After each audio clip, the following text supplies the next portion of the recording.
Assalamualaikum 10th class. So we are going to start our today's topic and the name of the topic is kidney failure. हम लोग पढ़ रहे थे disorders of the kidney and in disorders of the kidney हमने discuss किया था पहले kidney stones के बारे में और आज हम डिस्कस करेंगे किडनी फेलियर के बारे में। ठीक है, किडनी फेलियर की अगर हम बात करें तो सबसे पहले you must need to know that what is the kidney failure. The mean of the kidney failure is complete और पार्शियल फेलियर ऑफ किडनी, यानी कि किडनी जो है उसकी वर्किंग या तो कम्प्लीटली रुक जाती है या फिर नॉर्मल से ज़रा ज़्यादा ही किडनी अपना फंक्शन परफॉर्म नहीं करती। ठीक है, तो देख लेते हैं इसके कॉजेज़ क्या क्या कॉजेज़ हैं। जो मेजर टू कॉजेज़ है ना, इसके आपको क्वेश्चन आता होता है what are the main two causes of kidney failure. तो मेन टू कॉजेज़ इसके डायबिटीज़ मेलाइटिस और हाइपरटेंशन, यानी कि बीपी का हाई होना, शुगर होना और बीपी का हाई होना, ये दो मेन कॉजेज़ हैं।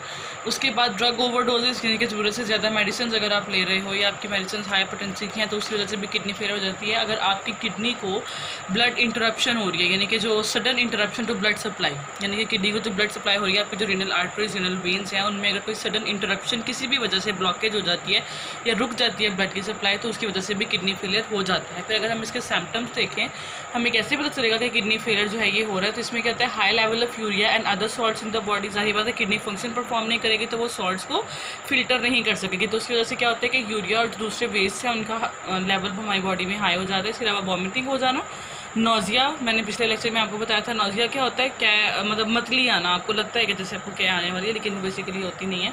वेट लॉस, फ्रीक्वेंट यूरिनेशन, बार बार यूरिन होना, ब्लड इन यूरिन, और इसके अलावा excessive fluid in blood, excessive fluid in body cause swelling of legs. अच्छा ये एक चीज़ है। अच्छा ये सारी वो चीज़ें हैं जो कि इसके सिम्टम्स हैं।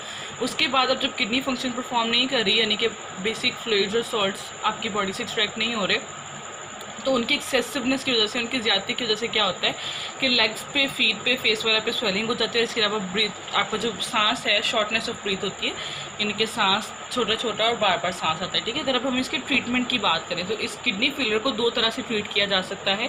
एक हमारे पास है डायलिसिस और दूसरा है किडनी ट्रांसप्लांट। अब इन दोनों तरीकों को हम देखेंगे। सबसे पहले हमारे पास डायलिसिस है, तो डायलिसिस कहते हैं cleaning of blood bye artificial method. ठीक है, यानी कि मसनूई तरीके से खून को साफ करना। अब किडनी तो अपना फंक्शन परफॉर्म नहीं कर रही, तो किडनी अब हमने वो काम तो लेना है ना, जो हमारे ब्लड में एक्सेसिव फ्लूइड है, वाटर है, उसको तो फिल्टर करना है।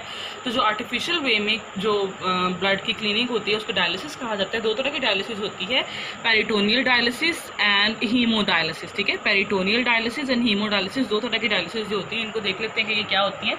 सबसे पहले हम पेरिटोनियल डायलिसिस के बारे में डिस्कस करेंगे। तो इसका जैसे नेम ही इंडिकेट कर रहा है, पेरिटोनियल डायलिसिस पेरिटोनियल कैविटी में होगी। अब सवाल ये उठता है कि पेरिटोनियल कैविटी क्या है, तो हमारी जो गट है, यानी कि हमारी जो एब्डोमिनल कैविटी है, हमारी स्मॉल इंटेस्टाइन, लार्ज इंटेस्टाइन, इनके अराउंड जो गट है, उस कैविटी को, इस गट के अराउंड जो स्पेस है, उस स्पेस को कहा जाता है पेरिटोनियल कैविटी। ठीक है, और पेरिटोनियल कैविटी जो है इसको लाइन किया हुआ होता है एक मेम्ब्रेन ने, उस मेम्ब्रेन को पेरिटोनियम कहा जाता है। ठीक है, अगर आप अपनी बुक देखें, ठीक है, अगर आप अपनी बुक देखें तो ये आप देख सकते हो यहाँ पे कि आपकी एब्डोमिनल कैविटी है। एब्डोमिनल कैविटी जो है इसको, इसमें जो आपकी गट के अराउंड स्पेस है उसको कहा जाता है पेरिटोनियल स्पेस कहा जाता है, कि पेरिटोनियल कैविटी कहा जाता है। इस पेरिटोनियल कैविटी में जो इसकी जो लाइनिंग होती है इंटरनल येलो वाली जो शो हो रही है, इसको पेरिटोनियम कहा जाता है।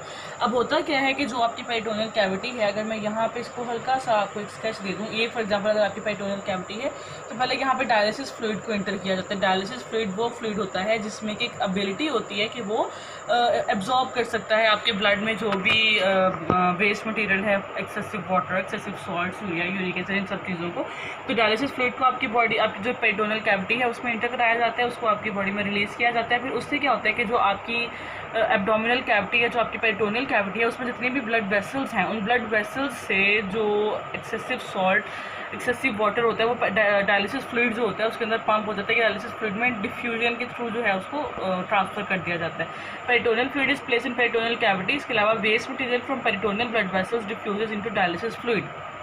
ठीक है, पेरिटोनियल ब्लड वेसल से जो वेस्ट मटेरियल होता है वो डिफ्यूजन के प्रोसेस के थ्रू डायलिसिस फ्लूइड की तरफ उसमें डिफ्यूज कर जाता है। उसके बाद डायलिसिस फ्लूइड को बॉडी से ड्रेन आउट, यानी कि उसको हमारी बॉडी से निकाल दिया जाता है। फिर बता रही हूँ कि पेरिटोनियल डायलिसिस पेरिटोनियल कैविटी में होती है। पेरिटोनियल कैविटी हमारे गट के अराउंड स्पेस होती है जिसको पेरिटोनियल कैविटी कहा जाता है। इस पेरिटोनियल कैविटी को पेरिटोनियम ने जो है वो सराउंड किया हुआ होता है, या उसकी लाइनिंग होती है पेरिटोनियम की। और पेरिटोनियल कैविटी में डायलिसिस फ्लूइड को रिलीज़ किया जाता है, इंटर किया जाता है। आपके ब्लड से वेस्ट मटेरियल जो है वो डिफ्यूज़ हो जाता है पेरिटोनियल फ्लूइड या डायलिसिस फ्लूइड में। फिर उसके बाद उस डायलिसिस फ्लूइड को ड्रेन आउट कर लिया जाता है, आपकी बॉडी से निकाल दिया जाता है। और इस प्रोसेस को हम घर में परफॉर्म कर सकते हैं, लेकिन ये डेली बेसिस पे होना चाहिए, ठीक है। अच्छा, उसके बाद है हीमोडायलिसिस। अब हीमोडायलिसिस जो है ये वो प्रोसेस है जो हम घर पे बिल्कुल नहीं कर सकते, इसलिए डायलिसिस सेंटर में जाना पड़ता है और इसके लिए मशीन यूज़ होती है, अपरेटस यूज़ होता है। तो blood is pump through an apparatus called dialyser, ठीक है। जो हीमोडायलिसिस में डायलाइजर के थ्रू होता है, डायलाइजर वो मशीन है जिसके थ्रू के हीमोडायलिसिस परफॉर्म की जाती है। तो इसका स्ट्रक्चर अगर हम देखें, इसमें 2 ट्यूब्स होती हैं, ठीक है, 2 नहीं, लॉन्ग ट्यूब्स इसके अंदर होती हैं और इन लॉन्ग ट्यूब्स की जो वॉल्स हैं वो सेमी परमिएबल होती हैं।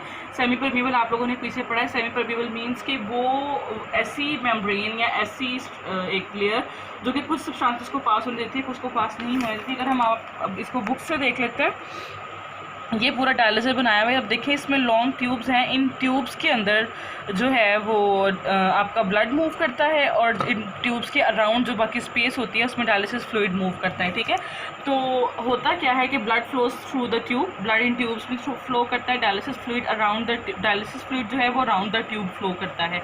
तो जब आपका ब्लड उन ट्यूब्स में से मूव करता है तो सेमी परमिएबल मेम्ब्रेन्स के थ्रू जो भी एक्स्ट्रा मटीरियल होता है, एक्स्ट्रा वेस्ट मटीरियल होता है, वाटर हो गया, इसके अलावा सॉल्ट्स वगैरह हो गए, वो सब डिफ्यूज़ कर जाते हैं डायलिसिस फ्लूइड के अंदर और फिर जो आपका क्लीन ब्लड है उसको वापस आपकी बॉडी में जो है वो रिटर्न करा दिए जाते हैं आपकी बॉडी में। और इसको हम डायलिसिस सेंटर में कर सकते हैं, जैसे मैंने आपको पहले बताया था, डायलिसिस सेंटर में परफॉर्म किया जा सकता है और 3 टाइम्स पर वीक ये होना चाहिए, ठीक है। तो पीछे हम लोग पढ़े थे जो हमारा पहला स्टेप है किडनी फेलियर के उसमें करने, किडनी फेलियर जो है उसके ट्रीटमेंट के लिए।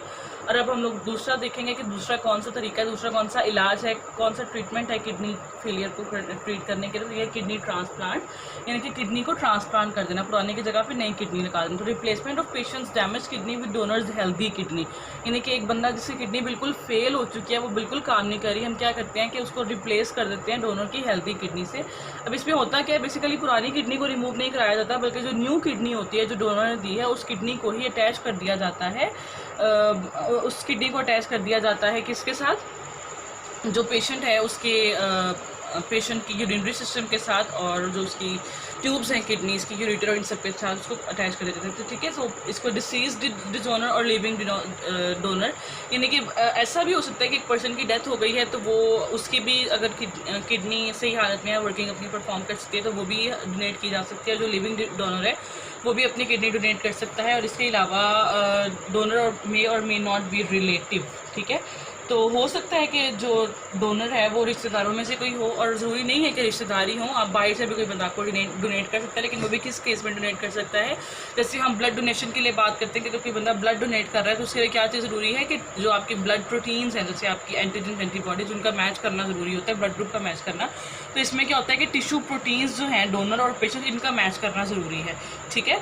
तो जिससे फिर मैंने जैसे आपको पहले बताया था, donors patient kidneys transplanted and connected to patients body and urinary system, ठीक है। जो डोनर है जिसकी हेल्दी किडनी है, बिल्कुल सही हालत में काम कर रही है, उसको ट्रांसप्लांट किया जाता है, यूरिनरी सिस्टम के साथ कनेक्ट कर दिया जाता है और लाइफ टाइम जो है वो डोनेटेड किडनी 10 to 15 ईयर्स तक बिल्कुल सही हालत में काम कर सकती है।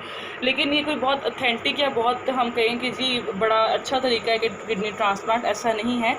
अगर किडनी ट्रांसप्लांट फेल हो जाती है, किसी भी वजह से अगर फेल हो जाती है, तो फिर क्या किया जाता है कि कुछ टाइम के लिए टेम्परेरी इंटरमीडिएटरी प्रॉब्लम के तौर पे डायलिसिस की जाती है। उसके बाद फिर कुछ एक पर्टिकुलर टाइम के बाद जो है दोबारा से किडनी ट्रांसप्लांट की जा सकती है।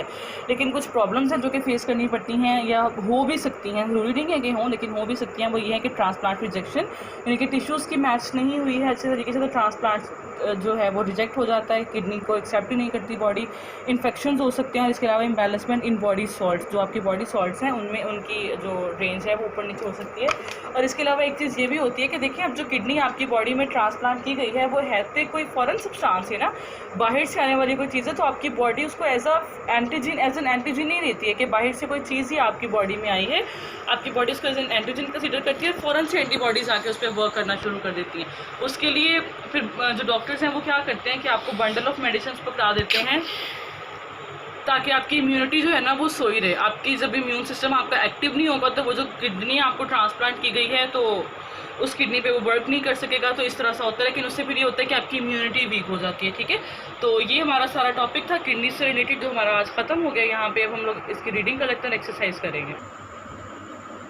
रीडिंग देख लें आज के टॉपिक की, किडनी और रेनल फेलियर। किडनी के लिए वर्ड रेनल भी यूज़ किया जाता है। Kidney failure means a complete और partial failure of kidneys to function. Diabetes, mellitus and hypertension are the leading causes of kidney failure. यहाँ पे कॉजेज की हेडिंग आएगी। In certain cases sudden interruption in the blood supply to kidney and drug overdose may also result in kidney failure. उसके बाद symptoms की heading आएगी. The main symptoms of kidney failure is the high level of urea and other waste in blood which may result in vomiting, nausea, weight loss, frequent urination and blood in urine. Excess fluids in body may also cause swelling of legs, feet, face and shortness of breath. The kidney failure is treated with dialysis and kidney transplant. सबसे पहले dialysis को discuss करेंगे। Dialysis की definition है, dialysis means the cleaning of blood and artificial waste. By artificial waste there are two methods of dialysis. पहला है peritoneal dialysis. सबसे पहले इसकी डेफिनेशन है, in this type of dialysis the dialysis fluid is pumped for a time into the peritoneal cavity which is the space around the gut. This cavity is lined by peritoneum. Peritoneum contains blood vessels. When we place dialysis fluid in peritoneal cavity, waste materials from peritoneal blood vessels diffuse into the dialysis fluid which is then drained out. This type of dialysis can be performed at home but must be done every day. उसके बाद hemodialysis. In hemodialysis, patient's blood is pumped through an apparatus called dialyzer. The dialyzer contains long tubes, the wall of which act as semi-permeable membranes. Blood flows through the tubes while the dialysis fluid flows and the tubes around the tubes. Extra water and waste move from blood into the dialysis fluid. The clean blood is then returned back to body. The hemodialysis treatment are typically given in dialysis centers 3 times per week. Then topic last है हमारा kidney transplant. तो kidney transplant की जो शुरू की कुछ lines हैं इनको आपने कट कर देना है। We know that dialysis needs to be replace after every few days and is unpleasant for patient and attendants. And यहाँ 2 लाइन्स आप इसकी कट कर देंगे। यहाँ से स्टार्ट करेंगे। Another treatment for the end stage of kidney failure is kidney transplant. It is the replacement of patients damaged kidney with a donor healthy kidney. Kidney may be donated by a deceased donor or living donor. The donor may or may not be a relative of the patient. Before transplant, this tissue proteins of donor and patient be matched. The donor's kidney is transplanted in patient's body and is connected to the patient's blood and urinary system. The average lifetime for a donated kidney is 10 to 15 years. When a transplant fails, the patient may be given a second kidney transplant. In this situation, the patient is treated through dialysis for some intermediary times. Problems after a transplant may include transplant rejection, infections, imbalances in body salts which can lead to bone problems and ulcers. ठीक है, फिर MCQs देख लेते हैं। Multiple choice questions है। पहला MCQ है, human urinary system consist of. Urinary system के कंपोनेंट्स कौन कौन से हैं? Kidney, ureter, urinary bladder and urethra. तो ये है D option. Which organ is responsible for filtering the blood? अभी हम लोगों ने पढ़ा है किडनी, तो किडनी इसमें आंसर आएगा। Tube between kidney and urinary bladder is ये हम लोगों ने किडनी के स्ट्रक्चर में पढ़ा था कि किडनी और यूरिनरी ब्लैडर के दरमियान जो ट्यूब है उसको क्या कहा जाता है? यूरेटर कहा जाता है। तो ए ऑप्शन आएगा। Body balance of water, salt, temperature and glucose is termed as, general term है, होम्योस्टेसिस कहा जाता है इसको। क्यों? ठीक है, maintenance of internal body conditions. तो ये सारी बॉडी कंडीशंस इंटरनल आती हैं तो इसको होम्योस्टेसिस कहा जाता है। Which is the correct order for the path taken by urine after it leaves the kidney? Kidney से यूरेटर, यूरेटर से यूरिनरी ब्लैडर और यूरिनरी ब्लैडर से यूरिथ्रा। सी ऑप्शन आएगा, यूरेटर्स, ब्लैडर एंड यूरिथ्रा। उसके बाद what is the function of the ureter? Ureter का function क्या है कि ये किडनी से यूरिन को यूरिनरी ब्लैडर में लेके जाता है। बी ऑप्शन आएगा, to carry urine from kidney to the bladder. What waste products are excreted by kidneys? Urea, water and salts. A option आएगा। ठीक है, the 2 main functions of sweat are. Sweat का functions क्या है? आपके body temperature को regulate करना, यानी कि आपकी बॉडी को cooling environment, cooling effect provide करना, और इसके अलावा जो स्वेटिंग के थ्रू ही कुछ सॉल्ट्स वगैरह या जो वेस्ट मटेरियल है वो भी रिमूव होते हैं। तो डी ऑप्शन आएगा, to remove waste products and to cool the body. Which would not be present in the filtrate entering the Bowman's capsule of nephron. तो बोमेंस कैप्सूल में ब्लड सेल्स और प्रोटीन्स पास नहीं होती हैं क्योंकि वो size में बड़े होते हैं और ये उसमें से पास नहीं हो सकते। ठीक है, तो ब्लड सेल्स आएगा यहाँ पे। और लास्ट MCQ है हमारा, during peritoneal dialysis the waste material moves from, C option आएगा, the peritoneum, blood vessels and to dialysis fluid. ठीक है, पेरिटोनियल डायलिसिस जो है उसमें पेरिटोनियम यानी कि जो आपकी पेरिटोनियल कैविटी में ब्लड वेसल्स हैं उनमें मूव करता है और फिर वहाँ से डायलिसिस फ्लूइड के अंदर आपका जो वेस्ट मटेरियल है वो जाता है। ठीक है, तो ये हमारा आज का टॉपिक था जो कि ख़त्म हो गया। तो this is all from my side today, thank you so very much.